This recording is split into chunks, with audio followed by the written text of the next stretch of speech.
김현태입니다. 대표 기도에 영광을 주셔서 감사드립니다. 2024년 12월 3일 밤 707 부대원들은 야간 훈련 중에 있었습니다. 그러던 중 윤석열 대통령님의 담화문 발표가 있었고 비상계엄이 선포, 다급한 목소리였습니다. 그렇게 저와 부하들은 훈련 중이던 인원, 장비, 복장 그대로 국회로 출동하였습니다. 국회 내 건물 위치를 몰랐던 저는 휴대폰 티맵을 이용하여 건물 위치를 확인했고 출동 병력들에게 건물 봉쇄를 위한 구역을 휴대폰으로 표시하여 지시하였습니다. 이후 헬기 탑승 전 부대원들은 작전 보안 목적으로 개인 휴대폰이 회수되었고 오직 무전기와 5대의 휴대폰이 전부였습니다. 국회를 향하는 헬기 안은 칠흑같이 어두웠고 대화가 불가능할 정도로 소음이 심했으며 모두가 긴장된 상태로 숨을 죽이고 있었습니다. 국회 상황을 전혀 몰랐던 저는 지휘관으로서 무엇인가를 지시해야만 했습니다. 부여된 임무는 신속히 출동하여 국회 내 본청과 의원회관 건물 2곳을 봉쇄하여 확보하라는 것뿐이었습니다. 현장 상황은 불확실했으며 707 특임단을 출동시켰으니 분명히 테러나 테러에 준한 위협 상황이 발생했겠구나 그렇게 생각했습니다. 이는 저뿐만 아니라 부대원 모두의 공통된 추측이었습니다. 이후 정문 앞에서 예상치 못한 시민들과 마찰이 생겼고 시민의 안전을 고려하여 창문을 깨고 안으로 들어갔으며 비상계엄 해제 요구 결의안이 가결되자 즉시 철수한 것이 전부입니다. 그것이 그날의 진실입니다. 하지만 시간이 지나며 이상함을 느꼈습니다. 모든 언론이 마치 준비된 듯 가짜 뉴스를 쏟아냈고 국방부는 대응하지 않았습니다. 707 부대원들이 사전 모의하고 폭동을 일으켰다. 그래서 모두가 내란죄에 해당된다는 이상한 논리와 여론이 형성되고 있었습니다. 국방위와 국조특위에서의 모습은 더욱더 납득하기가 어려웠습니다. 진실을 밝히는 것이 아니라 가짜 진실을 만들고 있었기 때문입니다.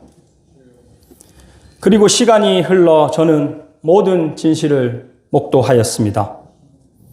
반국가 세력들과 내란 조작범들은 오랫동안 치밀하게 내란 프레임을 준비했고 반복된 탄핵으로 비상계엄을 유도했으며 비상계엄 선포 즉시 내란 프레임을 완성하기 위해 북한의 사주를 받는 민노총을 국회로 출동시켜 폭동을 유도하였습니다. 여러분, 그날 그들이 만들어 놓은 덫은 정교하고 치밀한 거미줄 같았습니다. 하지만 단 한 가지 그들의 예상을 빗나간 것이 있었고 그것이 바로 707 특임단 부대원들이었습니다. 긴장된 실작전 상황에서 정상적인 시민으로 위장한 안기령과 민노총 조직원들은 폭행과 폭언 욕설로 부대원들을 흥분시켰고 폭행 유도와 카메라 촬영을 조직적으로 하였습니다. 만약 그날 단 한 건의 폭행이라도 발생했다면 내란 조작범들은 폭행을 폭동으로 만들었을 것이고 저희는 지금처럼 싸워보지도 못하고 무너졌을 것입니다. 안기령의 총기 탈취 시도를 잔다르크로 둔갑시켜 국민을 선정선동하고 707 부대원들을 폭도로 몰아간 것이 그 증거입니다. 이후 곽종근을 해유 협박했고 준비된 유튜브 출연과 민중기가 대표로 있던 법무법인의 변호사 조력, 변호사의 지시에 의해 만들어진 조작된 자수서, 그리고 다음날 국회 국방에서 터져나온 2차 통화 내용에 대한 거짓 진술까지 모든 것이 내란 조작범들의 각본에 의해 만들어졌습니다. 그리고 문영배는 홍장원의 지렁이 메모와 곽종근의 허위 진술을 근거로 윤석열 대통령님을 파면시켰습니다. 그것이 1년 전 오늘입니다. 이후 우리는 뭉치고 싸웠습니다. 국민을 깨우고 진실을 밝혀 진실을 알리고 있습니다. 우리가 걷고 있는 이 길이 끝이 보이지 않는 어두운 터널처럼 느껴지십니까? 힘들고 지쳐 포기하고 싶어지십니까? 하지만 우리는 다시 일어나 나아가야 합니다.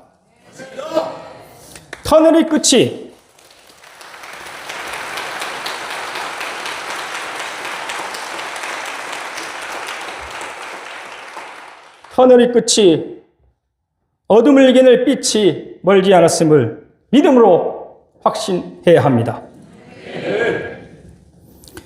150년 전 프리디 니체는 말했습니다. 진실을 말하는 순간 당신은 더 강해진다. 진실을 직면하고 말하는 행위 자체가 자신을 강화하는 힘을 발휘한다는 것입니다.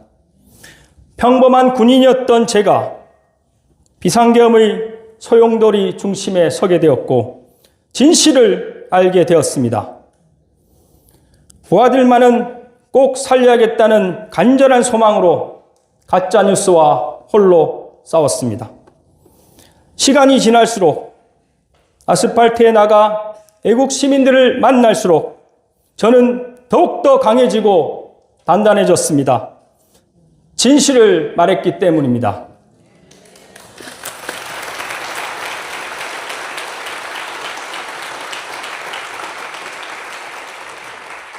미국의 16대 대통령 에이브러햄 링컨도 말했습니다.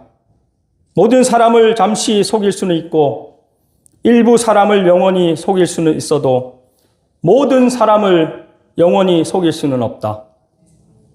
이 말은 거짓과 선전, 정치적 속임수는 반드시 무너지고 진실이 결국 승리한다는 강한 믿음을 담고 있습니다.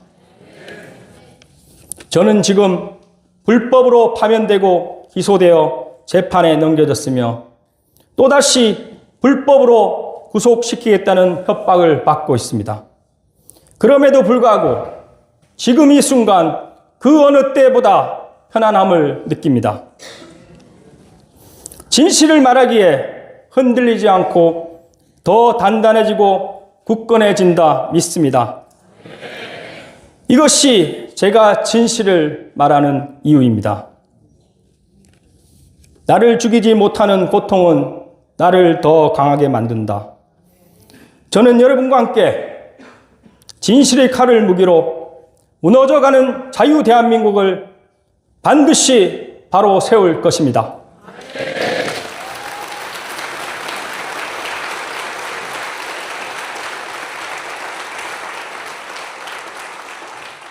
2025년 4월 4일 헌법재판소는 홍장원의 지렁이 메모와 곽종근의 거짓 진술을 앞세워 만장일치로 윤석열 대통령님을 불법 파면하였습니다.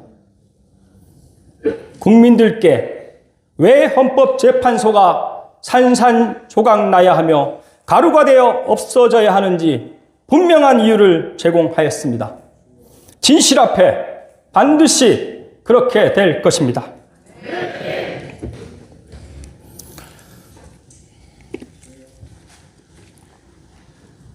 국민들과 청년들과 미래 세대를 위해 오직 자유민주주의와 법치주의를 지키고자 구국의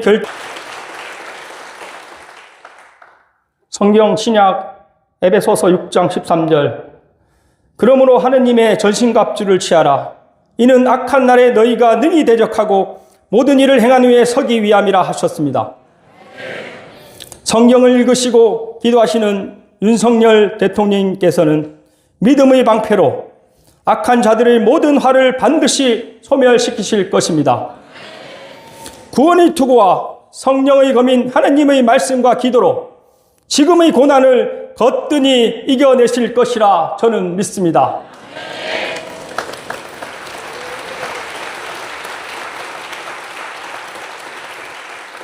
거짓과 위선으로 쌓아올린 탑은 반드시 진실 앞에 무너질 것입니다. 내일은 예수 그리스도께서 부활하신 부활절입니다.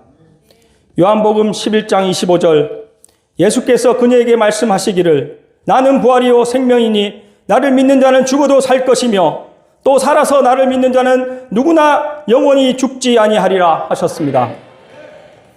진실과 믿음으로 이겨내야 합니다.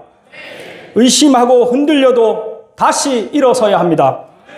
그렇게 나아가는 것만이 우리가 승리하는 길이 될 것입니다.